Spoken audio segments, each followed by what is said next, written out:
დილამშვიდობის ეთერშია დღის ნევსრუმი, მე ვარ ლელა ბაღდავაძე. საქართველოს ელექტროსისტემის სრული გათიშვა უკვე მესამედ რა იწვევს მთელი ქვეყნის მასშტაბით დენის გამართვას და მივდივართ თუ არა საბოტაჟის ვერსიამდე, რა მოხლეთად სახელმწიფო უსაფრთხოების სამსახურს გამოძიება აქვს დაწყებული. მაშასე საბოტაჟი თუ ინფრასტრუქტურის გაუმართავობით გამოწვეული პრობლემა ვიწყებს ზუსტად ერთ წუთში, იქამდე კი თვალი გადავავლოთ ბოლოს სიახლეებს.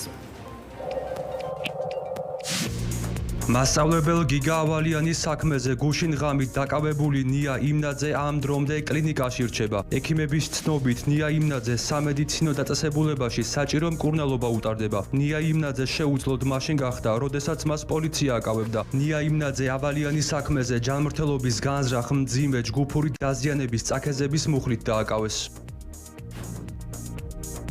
ნია იმნაძის დაკავებას მოკლული მასწავლებლის გიგა ავალიანის დედა გამოეხმაურა. ეკაკუპატაძის განცხადებით საქართველოს მორიგი ბრძოლა მოუგო ჯანმრთელი უდანაშაულო გენიოსი ახალგაზრდა ექიმის გიგა ავალიანის მკვლელებს. ეკაკუპატაძე სამართლიანობისთვის ბრძოლაში მხარდაჭერისთვის საზოგადოებას მადლობას უხდის.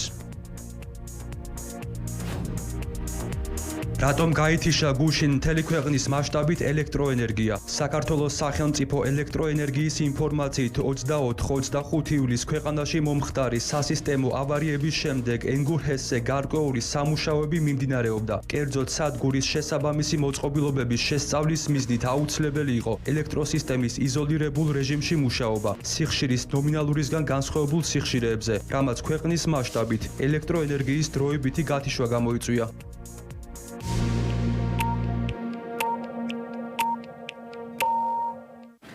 მაშასე კიდევ ერთხელ მოგესალმებით, ეს არის დღის ნევსრუმი და წარმოგიდგენთ ჩვენს პირველ სტუმარს, პოლიტიკოსი დიმიტრი ცქიტიშვილი იმყოფება ჩვენთან ერთად. მოგესალმებით. გამარჯობა ბატონ დიმიტრი და მადლობა სტუმრობისთვის. ბატონ დიმიტრი, ბოლო ორ კვირაში მესამედ გაითიშა საქართველოს ელექტროსისტემა, რამაც მთელი ქვეყნის მასშტაბით გამოიწვია დენის გათიშვა. ამ ამბავს ახლა ბუნებრივად ახლავს მღელვარება და კითხვები საზოგადოების მხრიდან, ამიტომ მოდით უპირველესად ვისაუბროთ იმაზე, რა შეიძლება ხდებოდეს. ბოლო, ანუ გუშინდელ შემთხვევაზე საქართველოს სახელმწიფო ელექტროსისტემისგან ვისმენთ, რომ 24 და 25 ივლისს მომხდარი სასისტემო ავარიების შემდეგ ენგურჰესზე მიმდინარეობდა გარკვეული სამუშაოები, კერძოდ აგრეგატებზე ხორციელდებოდა ტესტირება და ელექტროენერგიის გარკვეული დროით გათიშვა სწორედ ამ პროცესში მოხდა, თუმცა წინა ორი შემთხვევის გათვალისწინებით ვიცით, რომ სახელმწიფო უსაფრთხოების სამსახურს გამოძიება საბოტაჟის მუხლით აქვს დაწყებული.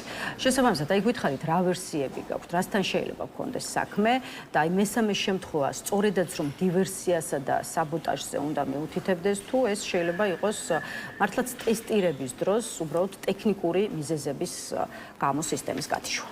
მოგესალმებით. მართალია არ ვიცი, ბუნებრივია არ შეიძლება ვიცოდე, მე არც ენერგეტიკოსი ვარ და პრინციპში მაგ სისტემაში ნაკლებად ვარ ჩახედული. აქ თავარი ალბათ და მნიშვნელოვანი რაც არის, რამდენიმე საკითხი არის. ერთი, ეს საბოტაჟი და ამ ტიპის საქმეები ისე თავისუფლად აღძრავენ და ისე თავისუფლად იკარგება და ქრება, მე თითქოს რაღაცა ჩვეულებრივი მცირე კრიმინალური ამბავი იყოს და ხო, სპეკულირებულია ეს აშკარად ეტყობა უკვე ნებისმიერ შემთხვევაში, როცა უნდათ რაღაცა, ასე ვთქვათ, ყურადღება რაღაცაზე გადაიტანონ, ქმნიან ამ რაღაცა რეზონანსულ სისხლისამართლებრივ საქმეს საბოტაჟის მუხლით. ახლა სახელმწიფოში ესეთი ავარია თუ ხდება და საბოტაჟი არის, როგორც მინიმუმ უახლოეს დღეებში აღარ უნდა მეორდებოდეს, ხო?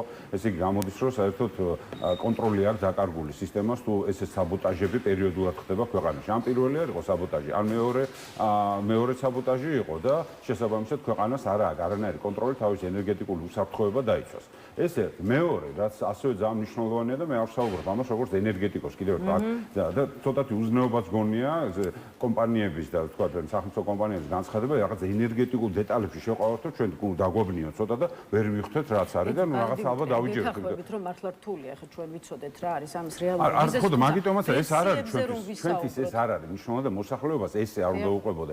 მოსახლეობას უნდა უყვებოდე ერთხელ თუ მოხდა ავარია, რაც შეიძლება ყველგან მოხდეს, მეორედ, მესამედ რატო ხდება და რატო არის სისტემატიური. ესე იგი სისტემაში არის პრობლემები. ადამიანს ხო ჩვენ ბინის პირობებზე რო გადმოვიტანოთ, თუ მუდმივად გიქრება დენი რაღაცა მიკროჩართვების გამო, ესე იგი რაღაცაში ელექტრობაში გაქვს სახში პრობლემა, ხო? ეს ხო ძალიან მარტივია. ამიტომ მათ და ყოველთვის ცდილობენ რომ გადააბრალონ სხვას და მოიგონონ თქვა ისეთ რაღაცა ტექნიკური ახსნები, რომელსაც ჩვენ ვერ გავიგებთ და ხო და იმ მხოლოდ ტექნიკური ახსნა ამ შემთხვევაში სადმე მყავს ეს ყველაფერი ჩვენ ყავს გაუმართავობა თუ აქ არის რასაც საუბარი და ძალიან მნიშვნელოვანი რაც არის. როდესაც ესეთი რაღაცა ხდება და ეს არის რიგითი ავარია, ეს არის სამჯერ მოხდა კატასტროფული გამორთვა, ანუ საქართველოს ენერგო უსაფრთხოება არის სრულიად დაუცველი. ეს დავინახოთ. სად არის პასუხი, ან სად არის პასუხისგებელი პირი? მე არ გულისხმობ კონკრეტულ ადამიანს, რომელიც რაღაცა კომპანიის ხელმძღვანელი შეიძლება იყოს, გადააყენოს თუ არა ეს წავრის. აქ არის საუბარი, ჩვენ ყავს ფორმალურად, ხო, ყავს მთავრობა, მთავრობის მეთაური, რომელსაც ამაზე უნდა კონდეს პოზიცია და ჩვენ ყავს პრაქტიკულად ენერგეტიკის სამინისტრო მარიამ ქრივიშვილის რამე განცხადება გავგვიგე ამაზე? ან ის გვახსოვს, რომ მარიამ ქრივიშვილის პორტფელში შედის ენერგეტიკის სამინისტროც? ან ზოგადად ვინმე ყავს ენერგეტიკაზე პასუხი? პოლიტიკურ პასუხისმგებლობაზე საუბარი. ეს დუმილი შესაბამისი უწყებების და შესაბამისი თანამდებობის პირების რითი უნდა აიხსნას? იმითი, რომ საქართველოში პასუხისმგებელი არავინ არაფერზე არ არის. ეს არის. ეხლა ვიღაცას თუ მოძებნიან კონკრეტულ ადამიანს, მე არ ვიცი, მართალი გითხრა ენერგეტიკის კომპანიის კონკრეტული ადამიანი ხელმძღვანელი თუ არახელმძღვანელი არის თუ არა ამაზე პასუხისმგებელი. ეს ჩემთვის ნაკლებად მნიშვნელოვანია, იმიტომ რომ ეს ჩემი, ასე ვთქვათ, არაპოლიტიკური პასუხისმგებლობის სივრცეში გადადის. ეს მაგაზე თვითონ იფიქრო. მაგრამ პოლიტიკურად პასუხისმგებელი ვინა? ერთხელ მაინც ხონდა გამოვიდეს დარგის ხელმძღვანელი, მინისტრი, პოლიტიკოსი, რომელიც თავს, ასე ვთქვათ, ლეგიტიმურ წარმომადგენლად თვლის ქართული მოსახლეობის და უნდა ისაუბროს იმაზე, რა ხდება და რა გეგმებია, იმისთვის რომ ეს მეორჯერ არ განმეორდეს. ამ უშუალობის სამსახური ხონდა გამოვიდეს და როცა ამბობს რაბოტაჟი, ეს ხო არის რაღაცა კონკრეტული შემთხვევა, რომელიც თავიდან ავიცილეთ. სადაც შეიძლება საიდუმლო პროცესი მიდიოდეს, თქვა საბოტაჟის და რაღაც გამოძიება მიდიოდეს. ეს არის ქვეყნის ეს უკვე ენერგო უსაფრთხოება სრულიად დაუცველი. მათივე ერთ-ერთი მხარდამჭერის განცხადება იყო, რომ უკრაინაშიო ამდენი ხნის განმავლობაში ენერგო ობიექტები იბომბებოდა, მაგრამ სრული გათიშვა უკრაინაში არ მომხდარა დენის. ანუ იქ მეტნაკლებად აღმოჩნდა, რომ სისტემა გადაზღვეული მიუხედავად იმისა ინტენსიური დაბომბები მიმდინარეობდა, ხან ჰიდროელექტროსადგურების და ხან სხვა სადგურების, ხან ატომური ელექტროსადგური გაიჩინა. ანუ აქ ძალიან მნიშვნელოვანია სახელმწიფო ინსტიტუტებს და კონკრეტულად სამთავრობო ინსტიტუტებს სრულიად არ აქვს გააზრებული თავისი პასუხისმგებლობა საზოგადოების მიმართ, რომელსაც პირველ რიგში მათ უნდა ელაპარაკონ საზოგადოებას, რატომ მოხდა ეს ყველაფერი და როგორ აღარ უნდა მოხდეს, იმიტომ რომ კიდევ ერთხელ შეიძლება საბოტაჟი მოხდეს, საბოტაჟ თუ შეუძლია რომ მთელი საქართველო გათიშოს ერთი კონკრეტული ავარია. ეს არის კატასტროფა, ესე იგი საერთოდ არ აქვს ჩვენს ენერგო უსაფრთხოება. ამ კონტექსტში უნდა დადგეს თუ არა კიდევ სხვა პირების პასუხისმგებლობის საკითხი, იმიტომ რომ როგორც ჩანს ვანო ზარდიაშვილის გაშვებამ პრობლემა ვერ მოაგვარა, ამაზე რამდენიმე წუთში კითხავთ, იქამდე ისევ საბოტაჟის ნაწილზე მინდა ჩაგეკითხოთ და რატომ? აი ეკონომიკური ექსპერტი გია ხუხაშვილი იყო გუშინ ჩვენი სტუმარი, ჩვენი არხის სტუმარი, ის ჩემს კოლეგა. ემა ტოხიაშვილს კი ბატონო სანთლის შუგზე ჩაერთო, არ ვიცი ნახეთ როგორც ჩანს ნახეთ ეს კადრები სოციალურ ქსელში კი აშკარად ესეთი დიდი გამოხმაურება და რეზონანსი ჰქონდა, თუმცა ახლა არა სანთლის შუქზე მუშაობაზე, არამედ ხუხაშვილის პოზიციაზე მინდა დავსვა კითხვა, მისი ვერსია არის სწორედ საბოტაჟი, აი ამ საბოტაჟის უკან კი ის ასახელებს არც მეტი და არც ნაკლები ოკუპანტ რუსეთს, ჩვენი ენერგოსისტემის ძალიან დიდ ნაწილს აკონტროლებენ რუსები, ამიტომ მათთვის დიდ სირთულეს არ წარმოადგენს ფარული საბოტაჟის მოწყობაო, ასე ფიქრობს ეს კონკრეტული ექსპერტი. რა კავშირი შეიძლება ქონდეს, ეს კითხვაც მინდა დაგისვათ მომხდართან უშუალოდ რუსეთს და აი თუ კი ლოგიკა სწორედ ამაზე მიუთითებს, მაშინ რატომ შეიძლება აფრთხილებდეს მოსკოვი საქართველოს და ამით რუსეთი შეიძლება გვეუბნებოდეს რას? კიდევ ერთხელ მე არ ვიცი ეს რეალურად საბოტაჟი იყო თუ მართლა სისტემის გამომართვება. მართლა არ შემიძლია. თუმცა ამ ვერსიას აქვს თუ არა არსებობის? ალბათ აქვს და მე განსაკუთრებულად როცა ვსაუბრობ ენერგო უსაფრთხოებაზე, ამას მარტო ტექნიკურ უსაფრთხოებას არ გულისხმობ. მე გულისხმობ იმას, რომ საქართველოს უსაფრთხოება და ჩვენი ხო არა მარტო ჩვენი, ზოგადად ქვეყანას ელექტროენერგია ჭირდება ბევრი ძალიან მნიშვნელოვანი რაღაცისთვის. მათ შორის თავდაცვითი საკითხების იქნება თუ რა, ბევრი მიმართულებით. ამიტომაც, როდესაც შენ ელექტროენერგიის გათიშვის ესეთი მარტივი გზა გაქვს, შენ როგორც მინიმუმ დაუცველი ხარ, შენი ენერგო უსაფრთხოება არ ფუნქციონირებს, ხო? ეხლა ეს კონკრეტული შემთხვევა გუშინდელი იქნება თუ წინაკვირის შემთხვევა იყო თუ არა რუსებისგან ორგანიზებული, მე არ ვიცი, რა თქმა უნდა, არ მექნება ამაზე პასუხი, მაგრამ ის რომ საქართველოში შესაძლებელია ერთი კონკრეტული ავარიის შედეგად მოხდეს მთლიანად სისტემის გათიშვა, ეს არის ძალიან კარგი სიგნალი ნებისმიერისთვის, ვისაც უნდა საქართველოს უსაფრთხოება დააზიანოს, რომ აი კონკრეტული წერტილია უკვე მითითებული, პრაქტიკულად გამოიწვია იმერეთის მაღალი გადამცემი, ასე ვთქვათ, კვანძი სადაც არის, რაღაც ზესტაფონთან, აი ის არის, ესე იგი იქ თუ რაღაცა მოხდა, პრაქტიკულად გამოწვევს საქართველოს მთლიანად დაუცველია ენერგოუსაფრთხოების თვალსაზრისით. ანუ ეს არის სიგნალი. ანუ ეს საქართველოს უსაფრთხოების საკითხებია, რომელზეც პასუხისგებელი უკვე პოლიტიკური ხელმძღვანელობაა. და არა მთავრობა არის პასუხისმგებელი. ამაზე მთავრობაა პასუხისმგებელი. როგორც მინიმუმ პასუხისმგებლიანი მთავრობა ამას განმარტებებს აკეთებს ხოლმე. სტრატეგიაზე შემოწ. ანუ იწყება პროცესი, რომ თუ აქამდე არ მუშაობდა ის, რასაც შეიძლება აკეთებდნენ და ეგონათ რომ მუშაობდა, მაგრამ ესეთი სიგნალი გაჩნდა, მათ ვალდებულება აქვს. ანუ მე ადეკვატურ მთავრობაზე მაქვს. ვანო ზარდიაშვილი გაუშვეს. ვანო ზარდიაშვილის გაშვება არაფერი ნიშნავს. ვანო ზარდიაშვილის გაშვება ჩემთან და თქვენთან ეს არ არის. ვანო ზარდიაშვილს არ ქონდა პოლიტიკური თანამდებობა. ის იყო დანიშნული ადამიანი, რომელიც ასრულებდა ტექნიკურ მიმართულებას. მაშინ ვინ უნდა გადადგეს? ეკონომიკის მინისტრი, თვითონ პრემიერ-მინისტრი. განადგესეთ არ არის. ჩვენ ხონდა დავინახოთ ელემენტარული პასუხისმგებლობის შეგრძნება. ანუ მთავრობა უნდა საუბრობდეს დღეს კი არა, წინა კვირას უნდა დაეწყოს საუბარი, რაღაც ხდება პრობლემური ენერგეტიკის სისტემაში, ჩვენი უსაფრთხოება არ არის დაცული და ვიწყებთ ახალ ენერგეტიკულ პოლიტიკას. მინიმუმ ეს უნდა ეთქვათ.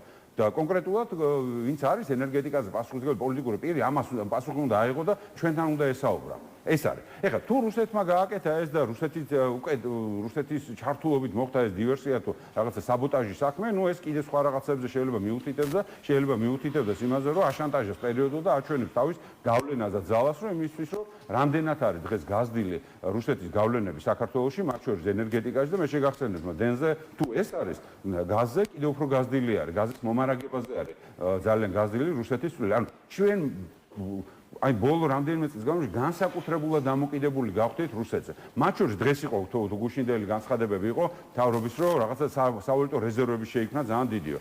ალბათ ნახავდით, ხო? სავალუტო რეზერვები, იმიტომ რომ ბევრი ძალიან ბევრი შავი ფული შემოდის, იქიდან გამომდინარე რომ რუსეთის, ასე ვთქვათ, რეექსპორტ და ტრანზიტს ვახორციელებს საქართველოს გავლით, რომელიც პრინციპში არ არის სწორი და არ არის არც მორალურად გამართლებული, არც კონკრეტული ძალიან კარგი შედეგები აქვს მოსახლეობისთვის, მაგრამ რაღაცა, ნუ იმიტომ რომ საქართველოს ბაზარზე არის ძალიან ბევრი ვალუტა, აქედან გამომდინარე, ისინი აკეთებენ რეზერვს. ანუ შეფუთეს და ისეთი ჩარჩო მიცეს ამ საკითხს, თითქოს ეს მოსახლეობისთვის კარგია, სინამდვილეში მოსახლეობის არაფერი კარგი არ ხდება, იმიტომ რომ ფასების გაძვირების მეტი მოსახლეობა ამითი არაფერი არ მიიღო. ანუ ჩვენ მთლიანად და ჩვენი ეკონომიკა მთლიანად არა, თუ მთლიანად არა, დიდწილად გახდა გაიზარდა დამოკიდებულება რუსეთზე, მათ შორის ენერგეტიკაში გაზრდილია და დღეს ასე ვთქვათ, თუ გაზრდილია და მომარაგება მაგალითად გაზის რუსეთზეა მიმული, ჩვენი ელექტროენერგეტიკა პრაქტიკულად დაუცველია ესეთი საფრთხეების მხრიდან. აი ამაშია საუბარი. ამაზე ვანო ზარდიაშვილი იქნება, თუმცა თუ მთელი ენერგეტიკის ეს რაღაცა საქენერგოს ჯგუფი საერთოდ არ არის ჩვენთვის, მოსახლეობისთვის მნიშვნელოვანი. ჩვენთვის არის პოლიტიკური პასუხისმგებელი პირები და იმათმა უნდა გვესაუბრო, მაგრამ არც გვესაუბრებენ და გადადგომაზე საერთოდ აღარც არის ლაპარაკი. ბატონ დიმიტრი, რუსეთზე დამოკიდებულებაზე რადგან საუბრობთ, აი კიდევ რამდენიმე ამბავი მინდა გავიხსენოთ და აი მოდით ერთ კითხვაში მოვაქცევ ამ ამბებს. საქმე ეხება ევროკავშირის მიერ ყულევის ნავთობგადამამუშავებელი ქარხნის დასანქცირებას, ასევე რუსეთის მთავრობის კონტროლის ქვეშ მყოფი რუსული კომპანია ინტერაოს დასანქცირებას, რომელიც თელასის და ხრამხესის არაპირდაპირი მფლობელია. ამ უკანასკნელთან მიმართებაში ესეც უთხრათ მაყურებლებს, რამდენიმე დღის წინ ეროვნულმა ბანკმა გაავრცელა განცხადება, სადაც ვკითხულობთ, რომ ბანკები გააგრძელებენ თელასის მომსახურებას ეროვნულ ვალუტაში მოქმედი სანქციების მოთხოვნების რეგულაციების, საკუთარი პოლიტიკისა და რისკის შეფასების მიდგომების შესაბამისად. აი ახლა უკვე გითხარით, რას ცვლის და რას ნიშნავს ჩვენი ქვეყნისთვის ერთი მხრივ ყულევის ნავთობგადამამუშავებელი ქარხნის და მეორე მხრივ ინტერაოს დასანქცირება.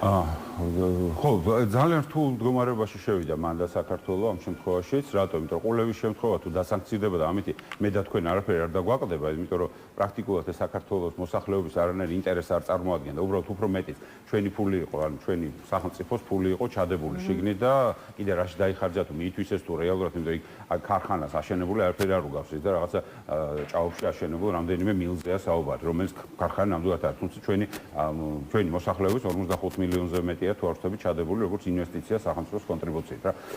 ხო, ამ შემთხვევაში თუ დაიხურება საერთოდ პრინციპში ჩვენთვის არაფერი არ მოხდება გარდა ის ზიანისა, პრესტიჟისა და თქვა რეპუტაციული ზიანისა, რომელიც საქართველოს მიიღო და ნუ ეს პრინციპში ქართული ოცნების ხელში ახალიც არ არის. ეხლა რაც შეეხება რაოს დასანქცირებას, პრაქტიკულად ამაზე უზარმაზარი სოციალური განზომილება აქვს. ანუ ჩვენ შეიძლება დავრჩეთ დენის გარეშე, თუ ის ქართული ბანკები განახორციელებენ, აღასრულებენ სანქციებს. მე არ ვიცი ამ შემთხვევაში რა მოლაპარაკებები მიმდინარეობს ევროკავშირთან და როგორ აიცილებენ ის ბანკები, რომელიც ამ გადარისხვებს უზრუნველყოფენ და სანქცირებული კომპანიისგან, რომ თვითონ არ მოხდნენ სანქციებში, მაგრამ თუ ეს ყველაფერი მოხდა, ძალიან მძიმე შედეგები დამტარდა. მე არ ვიცი ახლა კონკრეტულად მიმდინარეობს თუ არა მოლაპარაკებები, რეალურად ერთადერთი ამ შემთხვევაში გამოსავალი იქნებოდა ნაციონალიზაცია. სხვა გამოსავალი არ არის, იმიტომ რომ სანქცირებულ კომპანიაზე გვაქვს საუბარი, რომელიც უზრუნველყოფს საქართველოს 1/13 მინიმუმ დენით მომარაგებას, ხო? ანუ თბილისი და თბილისის მახლობელი რა, კიდე არ შეიძლება ცოტა უფრო ფართოდაც იყოს, რომ ხრამხესი და თორსტები კიდე რომელიღაცა ხესი არის, მithლობელობა შედის. ანუ რა პრაქტიკულად ეს კომპანია, როგორც თელას, ესე ვთქვა, ჩვენ როგორც ვიცით და მithლობელობაში მყოფი თოელექტროსადგურები არის სანქცირების გაჩერების ქვეშ, ანუ მით საფინანსო მდგომარეობის გაყინვის ქვეშ. ანუ ეს უზარმაზარი საფრთხე შეიძლება იყოს და კიდევ ერთხელ არ გაგვიგია არანაირი კომუნიკაცია პოლიტიკური ხელმძღვანელობის ამ ქვეყნის, რომელიც იტყვის, რომ აი ამ პრობლემას როგორ აგვარებს. ერთი არა საფრთხეებს უქმნის ქვეყანას, მეორე აი რა ტიპის ფინანსური პრობლემები შეიძლება შეუქმნას ევროკავშირის აი 21 პაკეტმა სანქციების წინააღმდეგ უკვე უშუალოდ ქართულ ოცნებას და ასევე რამდენად უქმნის ის პრობლემებს საკუთრ ბიძინა ივანიშვილს. ბიძინა ივანიშვილს ეს არ ვიცი მართლა მთლიანად სახელმწიფოს ნამდვილად հაკერებად მაინტერესებს ივანიშვილს რამდენად უქმნის ან ჩვენ შემთხვევაში არის ინტერესი საქართველოში კონკრეტულად თბილისში არ გაითიშოს დენი ხო ანუ ჩვენ რო ფულს გადავიხდით ეს ფული მიდიოთ ან დღეს რო გადავიხადე მე კომუნალური გადასახადების ფული მივიდა იმ კომპანიაში რომელიც დღეს სანქცირებულია მე პრაქტიკულად რომ არ გადავიხადო დენი უნდა გაითიშოს ხო ესევეა მთლიანად ანუ თუ ესე ვთქვათ ამ კომპანიას შეუწყდა საბანკო მომსახურება ის გაითიშება იმიტომ რომ ფინანსური საქმიანობის გარეშე ის ვერ უზრუნველყოფს ამიტომ ჩვენ ვართ ელექტროენერგეტიკის ასე ვთქვათ ესეთი ღრმა კრიზისის წინ როდესაც კომპანია რომელიც უზრუნველყოფს საქართველოს მოსახლეობის 1/13 ელექტრომომარაგებას და არა მარტო ის არის გათიშვის პირას რა პროცესი მიმდინარეობს კიდევ არ ვიცი ამ შემთხვევაში მართლა არ მაინტერესებს რა კონკრეტულად მოწილობრივად ის ქართველი მოწილეები რამდენად ივანიშვილთან არის პირადად დაკავშირებული თუ არ არის ვერ გეტყვით ეს გარიგება დიდი ხნის წინ მომხდარია ორ მთავრობაში შორის პირველი თვითონ გაყიდვა შეორნაძის დროს მოხდა და მერე ხესების გაყიდვა უკვე სააკაშვილის დროს ანუ ეს ხანგრძლივი პროცესია და ეს ვერცეთ კონკრეტულ მთავრობა შეიძლება ვერ დააბრალო მაგრამ ის რომ რეაქცია არ აქვს სანქცირებული კომპანიაზე და რომ არ იცი რა გააკეთო მე შეგახსენებ როდესაც ბორჯომი და სანქცია და ბორჯომს ახლა რამდენად სოციალური ნაკლებად ჰქონდა თუმცა ბორჯომის რაიონის მუნიციპალიტეტში ნამდვილად ჰქონდა იმიტომ რომ ხალხია დასაქმებული მაგრამ მაშინ გარკვეულწილად საქართველოს სახელმწიფომ გადაისყიდა წილები იმისთვის რომ საქართველოს კომპანია ბორჯომი ასე ვთქვათ ჩვენ ერთგვარი ეროვნული აღირებულების პროდუქტი არ მოხდარიყო სანქციების ქვეშ და მაგ თუ გახსოვთ მაშინ შეიცვალა წილობრივი მონაწილეობა და 50% ძირითადი მოწილე გახდა სახელმწიფო და მცირე მოწილე გახდა ის პირი რომელიც დასანქცირებულია. დაახლოებით ესეთი რაღაც უნდა ხდებოდეს. ეხლა უნდა შეიცვალოს წილობრივი მონაწილეობა და სახელმწიფომ და არასანქცირებულმა პირმა უნდა შეიძინოს ეს წილი ისე რომ სანქციების ქვეშ არ მოხდეს. სხვა შემთხვევაში ჩვენ ენერგეტიკულად დაუცველები ვართ.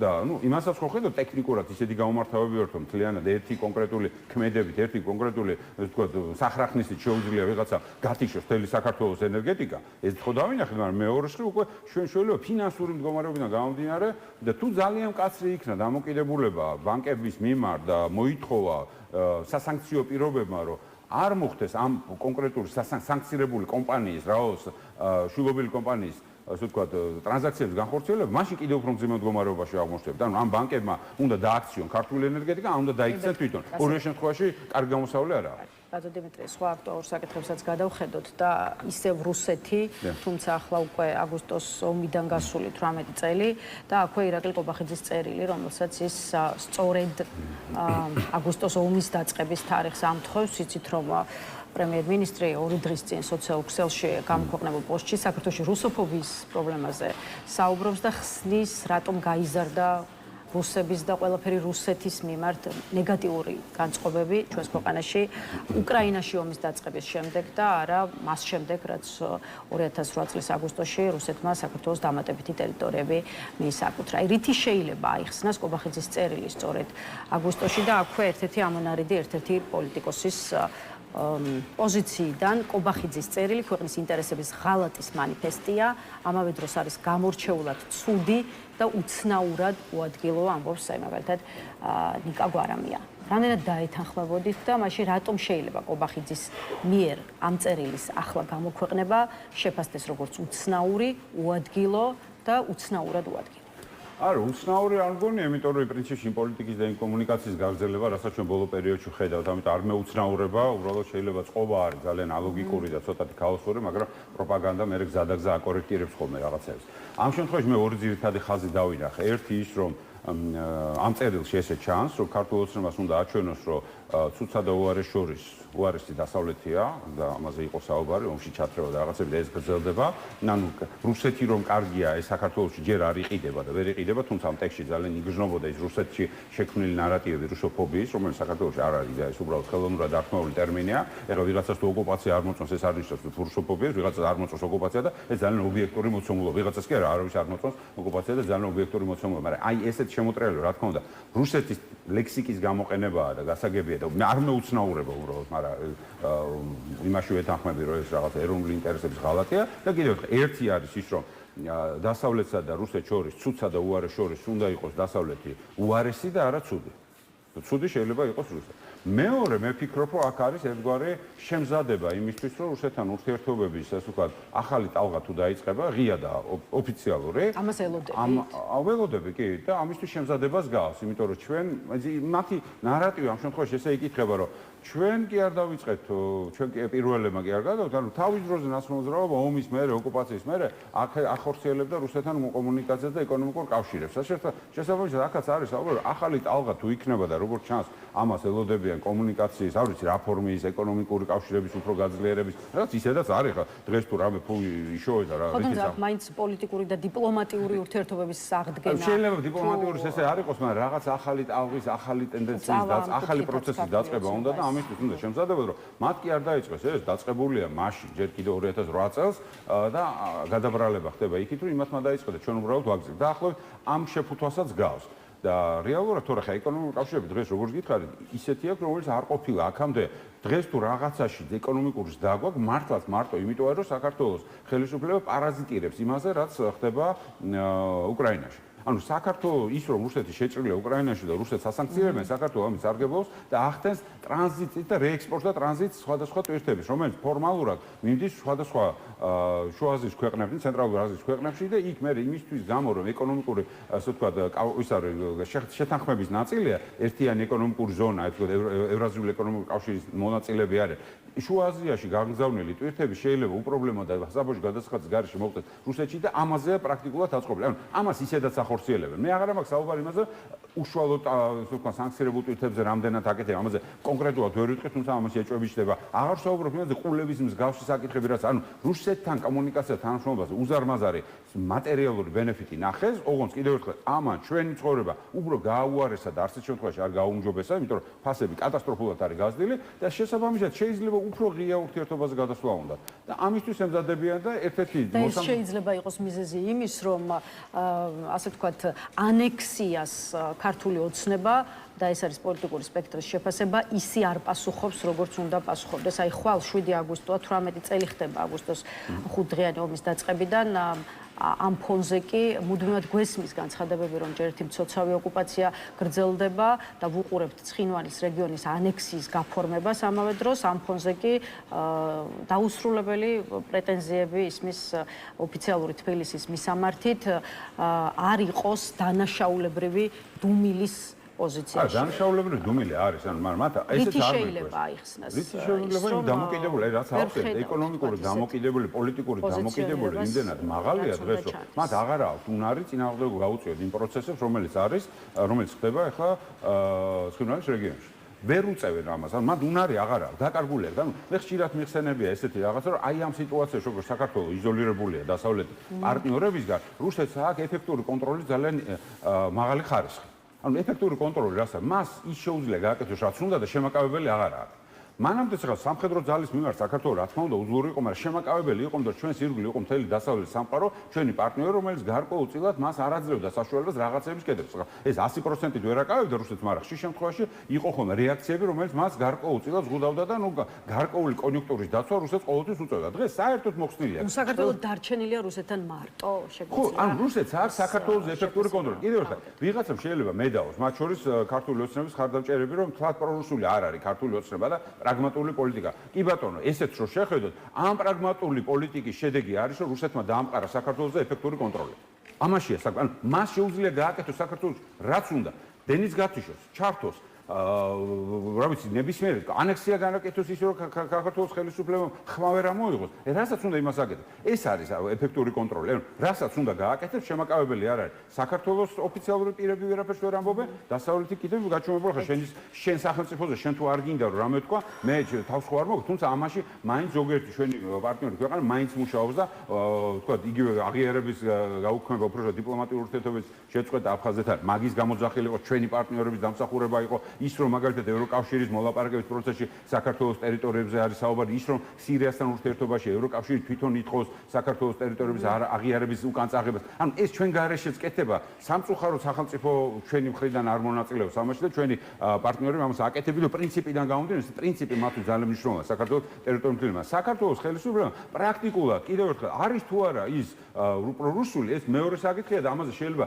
მე დავამ ქართული ოცნების ხარდაჭერა, მაგრამ ის რომ საქართველოს უკვე პრაქტიკულად მოექცა რუსეთის კონტროლის ქვეშ და რუსეთის ეფექტური კონტროლის ქვეშ, ეს არის უკვე ფაქტი შემდგარი და ამას ხედავთ ყველა მიმართულები და მაგაში მდგომარეობს ანექსიაზე ჩუმად არიან, სანქცირებულ ენერგეტიკაზე ჩუმად არიან, ყულებზე როდის გააფრთხილეს 1-6 თვე ხო გავიდა მაშინ რომ გაჩერდითო რა, იყო გაფრთხილება და სიტყვიერად შეთანხმდნენ რომ რუსულ ნავთობს ჩრდილო ნავთობს აღარ შეიძლება ვეღარ გაკეთებენ, როცა დაწყებული გაყურეთ ყულები პრაქტიკულად რუსეთის გეროუს უფროსის კომპანია. რა თქმა უნდა ის არ გააჩერეს მანამდე სანამ ბოლომდე არ მოიწურება შესაძლებლობა და მე დარწმუნებული კიდე უახლოეს 6 თვეში როცა ვადა აქვს რომ კიდე შეუძლიათ აი კიდე რამდენიმე პარტიას ესეც გაატარებენ და კიდე რამდენიმე 10 მილიონს მოხსნიან იმისთვის რომ სამხედრო ბიუჯეტი დააფინანსონ რომელსაც რუსეთი იყენებს უკრაინის წინააღმდეგ. აი ამაში მადლობა ბატონ დიმიტრი არც ისე კარგ ნოტაზე გვიწევს დასრულება, მაგრამ ხო ეს არის სამწუხაროდ ჩვენს ქვეყანაში შექმნილი ვითარება. დიმიტრი ცქიტიშვილს დავამშვიდობებით. ახლა რეკლამის შემდეგ ლელა ჯეჯელავასთან განვაგრძობთ აქტუალური საკითხების შეფასებას, ასე რომ დაგვაოდეთ.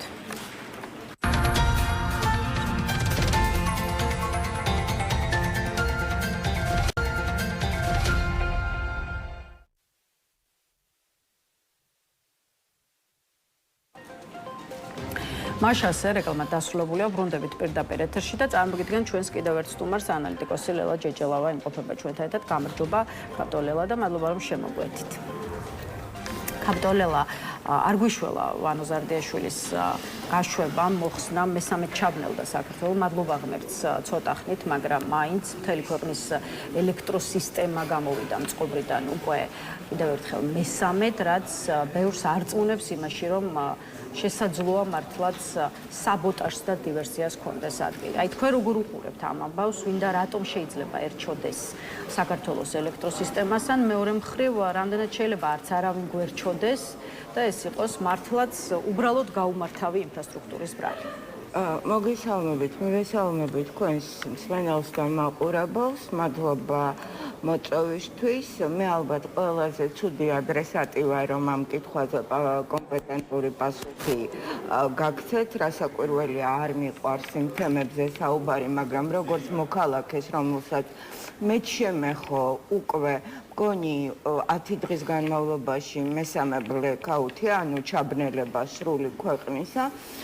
ბუნებრივია, რომ კითხვები მეც მაქვს, მაწუხებს საკითხი, მაგრამ ყველაზე მეტად მაწუხებს, რომ პირველი ორი ჩაბნელების შემდეგ ჩვენ ვერ მივიღეთ საფუძვლიანი და არგუმენტირებული პასუხი, რა იყო ამის მიზეზი, გარდა იმისა, რომ განთავისუფლდა კონკრეტული ჩინოვნიკი, რომელიც უშუალოდ არის ამ გამონაწილებელ იყო პასუხისმგებელი სისტემაზე, მაგრამ აღმოჩნდა, რომ მხოლოდ პერსონამდე არ დადის ეს საქმე, უფრო სერიოზული პრობლემა არის, ვიდრე შეიძლება ერთი უხეირო ხელმძღვანელი და პასუხისმგებელი პირი იყოს.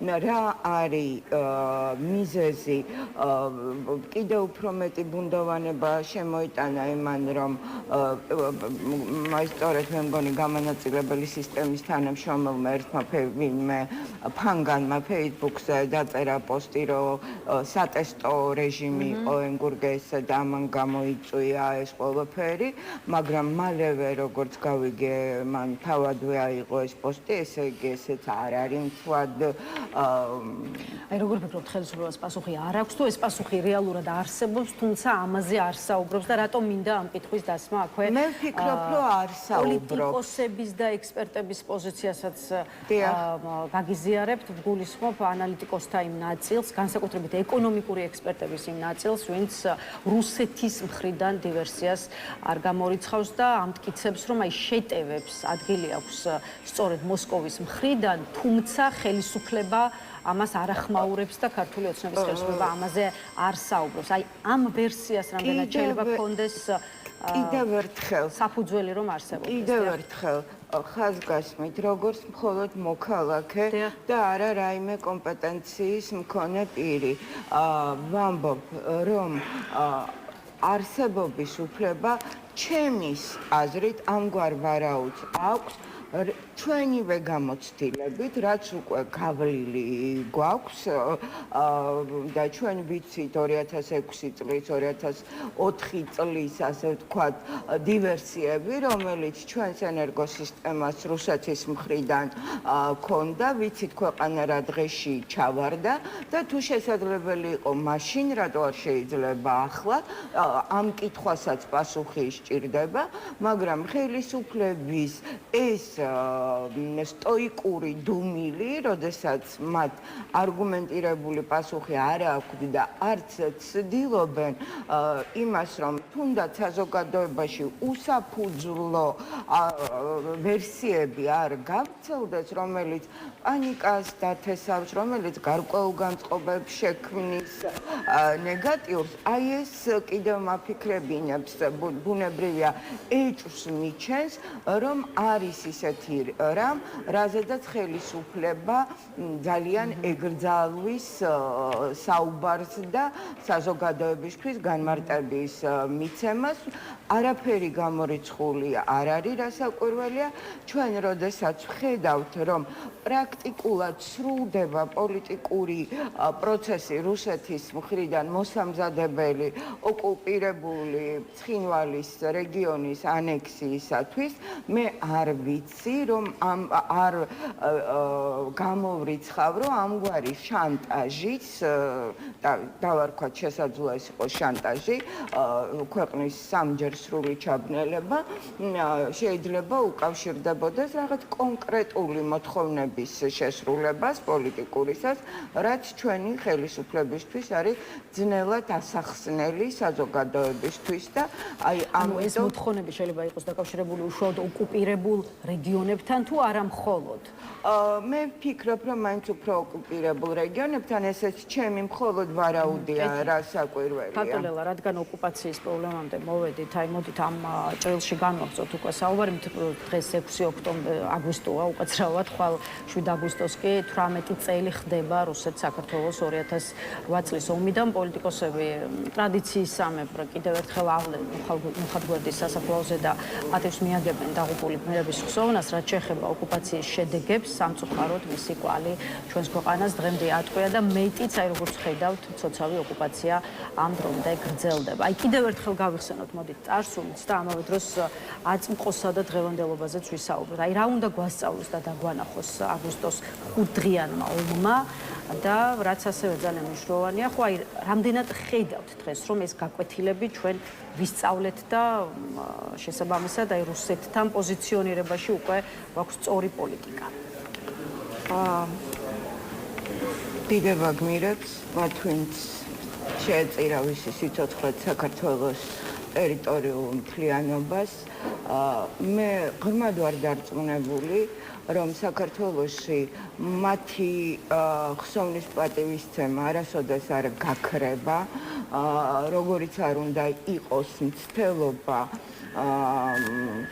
საქართველოს ოკუპაციის ისტორიის გადაწერისა და ჩვენ ვხედავთ, რომ ეს პროცესი მიმდინარეობს. სამწუხაროდ, ეს მცდელობა მე დავინახე პრემიერ რაც წოდებულ კობახიძის ძალიან ვრცელ წერილში, სადაც რუსოფობიაზე იყო საუბარი. რუსოფობია არ არის ის რა დამოკიდებულებაც ქართულ ხალხს ოკუპანტის მიმართ აქვს. მაშინ რა ქვია ამ დამოკიდებულებას?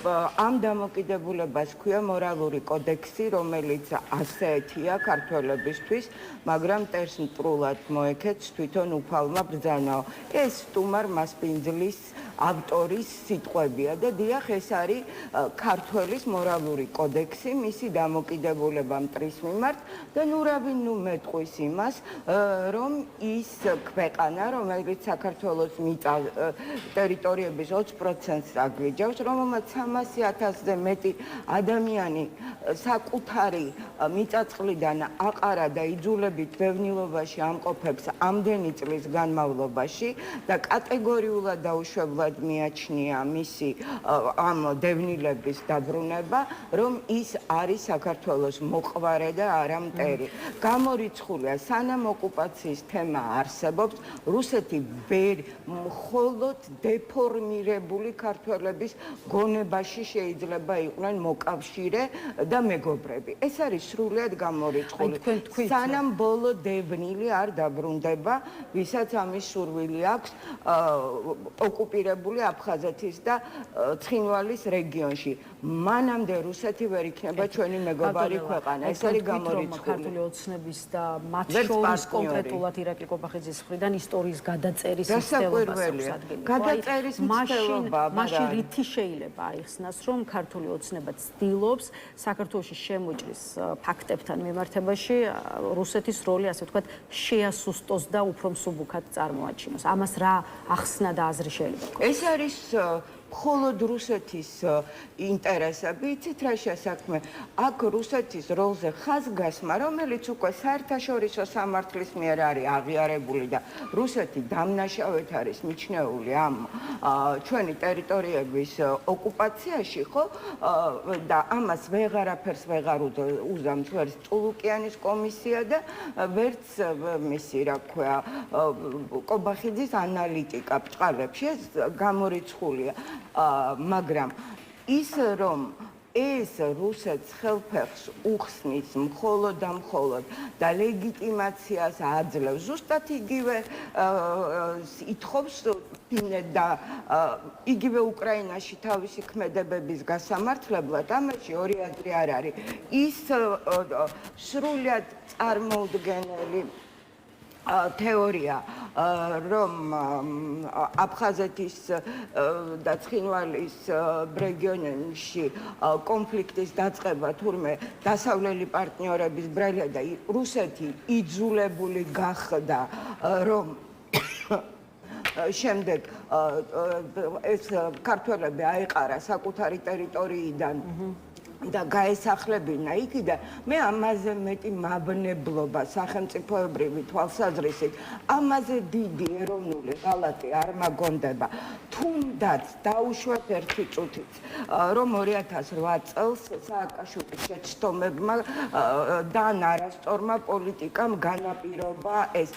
რას ამისი თქმა, რას მატებს დღეს საქართველოს სახელმწიფოებრივ და ეროვნულ ინტერესებს. ამაზე აპელირება და ეს წულუკიანის ეს დასკვნა. აი ვინმე მითხრას, რას გვმატებს ჩვენ? დევნილები დაბრუნდებიან ამითი, ბრუნდებიან. უკაცრავად სად იყო სააკაშვილი, როდესაც 300,000 დევნილი ყავდა ლამის საქართველოს? სად იყო? მაშინ. ხო ცოტა რას გვმატებს ჩვენ, აი რას სულის და შლის ეს? იმას, რაც 90-იან წლებში მოხდა, რაც გაგრაში მოხდა, იმას რამე თიცulis, დედას რო საკუთარი შვილის თვალი გადააყლაპეს. სააკაშვილმა 2008 წელს ომი დაიწყო თუ არ დაიწყო, ამას ქართველების მეხსიერებიდან შლის ძალიან მაინტერესებს. და ვის ჭირდება ეს? ერთი არგუმენტი მინდა, გნებავთ სახელმწიფოებრივი, გნებავთ ეროვნული, გნებავთ ისტორიული პრიზმიდან, აი ეს სრულად კოლაბორაციონისტული პოლიტიკა, რომელიც აქვს ქართულ ოცნებას ოკუპაციასთან დაკავშირებით, რას მატებს ქართულ სახელმწიფოს, რაზე თვლიან, გარდა ივანიშვილის ძალაუფლების შენარჩუნებისა. ეს კითხვები ლეგიტიმურია გეთანხმებით და ახლა კიდევ ერთი კითხვა მოდით დავსვათ იმ თვალსაზრისით საზოგადოების განწყობაზე როგორ შეიძლება იმუშაოს მესიჯმა რუსეთი არც ისე ცუდია.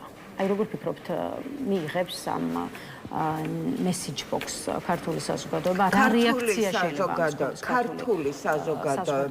ქართული საზოგადოება ამას ნამდვილად არ მიიღებს მაგრამ ის ადამიანები რომლებმაც საკუთარი კეთილდღეობის გამო საერთოდ ყველაფერზე თქვეს უარი ზოგმა ტროლბოტობა დაიწყო და საკუთარ იდენტობაზე, სახელზე, გვარზე, სქესზე, ასაკზე, რა ვიცი, ყველაფერი იმაზე, რაც ადამიანს იდენტობას უქმნის, ნებაყოფლობით თქვა უარი. იმ ადამიანებზე, რომელთათვის სულ ერთია, ოღონდ კონდეს თავისი კომფორტის ზონა, მე მათ საზოგადოების ნაწილს არ უწოდებ და არ მიმაჩნია. მათთვის ხო ესეთი ხალხი ყოველთვის ყველა ქვეყანაში და ყველგან არსებობს ალბათ. და ქართული საზოგადოება რაც არის, ამას არ მიიღებს. ბევრი დრო არ დაგვრჩა, ამიტომ აი მხოლოდ ქართულ ოცნებაზეც არ მინდა ვისაუბროთ. მით უმეტეს რომ ამ კვირაში სატელევიზიო სეზონს ვასრულებთ, ამიტომ ახლა დარჩენილი წუთები მოდით დავუთმოთ ოპოზიციას და პირველ რიგში ნაციონალურ მოძრაობაში მიმდინარე განახლების პროცესი, რომელიც მიხეილ სააკაშვილის ხედვის და გეგმის შესაბამისად ხორციელდება. გეცოდინებათ პარტიას გუშინ ყრილობა ჰქონდა, ყრილობა გამართა, რომელზეც დროებითი მმართველი ორგანო აირჩია, როგორც გავიგეთ, დროებით მმართველ საბჭოს ირაკლი პავლენიშვილი უხელმძღვანელებს და მოკლედ პარტია ჰორიზონტალურ მმართველობაზე გადადის ამ მმართველობის ახალი ფორმის შემოღებით. ეს მოიცავს ორ ძირითად მმართველობას, ერთი რომ პარტიას აღარ ეყოლება არც თავმჯდომარე ისეთი ფორმით, როგორიც აქამდე იყო და აღარც გენერალური მდივანი, შემოდის დროებითი მმართველი ორგანო, სადაც ყველა ხმას თანაბარი უფლება ექნება, ხოლო რაც შეეხება მეორე მმართველობას, პარტიის წევრები გადაიხდიან საწევროს და თავად გახდებიან პარტიის შემომწირველები, რითაც ნაციონალურ მოძრაობას დაეხმარებიანო. ეს არის თვითონ პარტიაში გაკეთებული განცხადება. აი მმართველობის ამ ახალ სტილზე რას ფიქრობთ, ეს გითხარით და როგორ ფიქრობთ, რამდენად გაამართლებს და იმუშავებს ჰორიზონტალური მმართველობა ნაციონალურ საერთოდ ძალიან მომხრე ვარ პოლიტიკურ პარტიებში შიდა დემოკრატიის არსებობისა და რასაკვირველია ეს არის უმნიშვნელოვანესი თემა იმისთვის რომ კონკრეტულად ოპოზიციურ პარტიებში განვითარდეს შიდა დემოკრატია, იმიტომ რომ ვისაც ხელისუფლებაში მოსვლა უნდა, მას მინიმუმ საკუთარი პარტიული გამოცდილება დემოკრატიისა უნდა აძლევდეს ამის უფლებას და ძალიან კარგია, რომ ნაციონალური მოძრაობა ამ გზით მიდის, რომ ეს ძალიან კაცრი ვერტიკალზე აგებული მართვა აღარ იქნება, თუმცა ხო, ეხლა რაც შეეხება იმას, რომ მიშა სააკაშვილი ყოველთვის იყო და არის ფაქტორი ქართულ პოლიტიკაში, არა მარტო ნაციონალურ მოძრაობაში, ზოგადად, ამას ჩვენ ისედაც ვხედავთ, როგორც მე ვხვდები, მიშა სააკაშვილი უკვე გარკვეულწილად აპირებს, რომ პასუხისმგებლობაც აიღოს პარტიაში მიმდინარე პროცესებზე, იმიტომ რომ კიდე იგეგმება რაღაც რეფორმები. ხო, რამდენად ხელმძღვანელობს რეფორმების საბჭოს, რომელიც უკვე იწყებს. ხო, რასაკვირველია რეფორმებსაც ფიქრობ, რომ რეფორმებიც ძალიან ნორმალურია, გააჩნია რა ტიპის რეფორმებს განახორციელებენ. ირაკლი პავლენიშვილი, ახალგაზრდა კაცი, რომელიც ჩაუდგა სათავეში ამ ჰორიზონტალურ მმართველობის, ასე ვთქვათ, სქემას, არის ძალიან გულწრფელი, ძალიან კარგი ახალგაზრდა და მე მას მინდა უსურვო წინ ბევრი გამარჯვება, არა მარტო პარტიულ, ასე ვთქვათ, საქმიანობაში, არამედ საერთო ეროვნული გამარჯვებები. რასაკვირველია, გულშემატკივრობ ამ პროცესს, რომელიც პარტიის გაჯანსაღებისკენ უნდა იყოს მიმართული. ახლა არავისთვის დასამალი არ არის, რომ პარტიაში იყო გარკვეული ტიპის კრიზისი და ძალიან მინდა, რომ ეს კრიზისი აღმოფხვრილი იქნას და ყოველ შემთხვევაში ერთ-ერთი ყველაზე დიდი ოპოზიციური პარტია ჩადგეს ფორმაში და კვლავ შეძლოს საზოგადოების ნდობის, ასე ვთქვათ, მოპოვება და გაფართოვება, რაც ოპოზიციასთან დაკავშირებით მინდოდა მეთქვა, დაველოდოთ მოვლენებს, გავასწრებთ.